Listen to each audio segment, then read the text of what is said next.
హిందువులు మైనారిటీలుగా ఉన్న బంగ్లాదేశ్లో దేవాలయాలపై నిరంతరం దాడులు జరుగుతున్నాయి. చటోగ్రామ్లోని హతజురి సబ్ జిల్లాలోని షికర్పూర్ ప్రాంతంలో దుర్గాదేవి ఆలయంపై కొంతమంది జిహాదీ ఉగ్రవాదులు దాడి చేశారు.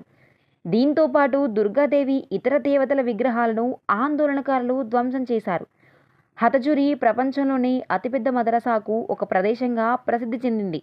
అంతేకాదు తీవ్రవాదులకు అడ్డా కూడా చెబుతుంటారు. వాయిస్ ఆఫ్ బంగ్లాదేశీ హిందువుల సంస్థ చెబుతున్న సమాచారం ప్రకారం బంగ్లాదేశ్లో పరిస్థితులు పూర్తిగా దెబ్బతిన్నాయి. బంగ్లాదేశ్లో వేలాది మంది నిరసనకారులు ఢాకాలోని షేక్ హసీనా అధికారిక నివాసాన్ని ధ్వంసం చేశారు. ఆమె ప్రధానమంత్రిగా రాజీనామా చేయడంతో ఆమె తండ్రి ముజీబుర్ రెహమాన్ విగ్రహాన్ని కూడా ధ్వంసం చేశారు.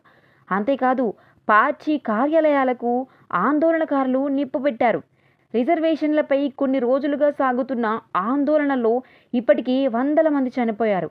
4 రోజులుగా ఆందోళనలు సద్దుమణిగినట్లే కనిపించిన 2024 ఆగస్టు 5వ తేదీ తిరిగి మళ్లీ పెద్ద ఎత్తున హింస చెలరేగింది. ఈ ఆందోళనల్లో ఏకంగా 300 మంది చనిపోయారు. ప్రతికూల పరిస్థితుల మధ్య బంగ్లాదేశ్ ప్రధాని పదవికి షేక్ హసీనా రాజీనామా చేశారు. అనంతరం దేశం విడిచి భారత్కు ఆశ్రయం కోసం వచ్చింది. ఇక్కడి నుంచి ఫిన్లాండ్కి వెళ్ళినట్టు తెలుస్తోంది. బంగ్లాదేశ్ చరిత్రలో అత్యధిక కాలం ప్రధానిగా పనిచేసిన షేక్ హసీనా అసాధారణ నిరసనల మధ్య తన 15 ఏళ్ల పాలనకు ముగింపు పలికారు. ఆమె తన ప్రధాన పదవికి రాజీనామా చేసి దేశం విడిచి వెళ్లారు. దీంతో హిందువుల ఆలయాలను ఆందోళనకారుల ముసుగులో జిహాదీలు ధ్వంసం చేస్తున్నారు. అడ్డు వచ్చిన హిందువులను చంపేస్తున్నారు. దేశం అట్టడుగుతున్న సందర్భాన్ని ఆసరాగా తీసుకున్న జమతే ఇస్లామిక్ సంస్థ ఉగ్రవాదులు హిందూ రాజకీయ నాయకుల ఇళ్లను టార్గెట్ చేసి నాశనం చేస్తున్నారు. అర్ధరాత్రి వరకు ఉన్న అధికారిక లెక్కల ప్రకారం 500 మంది హిందువులను ఊచకోత కోసారని అంచనా. ఈ లెక్క వాస్తవానికి రెట్టింపు ఉండవచ్చు.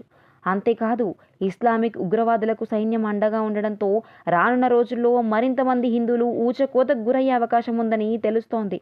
ఇప్పటికే వందలాది మంది హిందువులు బంగ్లా సరిహద్దులకు పారిపోయి వచ్చారు.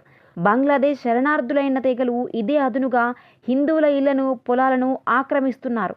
దాంతో ఢాకా నుంచి మొదలు పెడితే యావత్ బంగ్లాదేశ్లో ఆక్రందనలు మిన్నంటుతున్నాయి.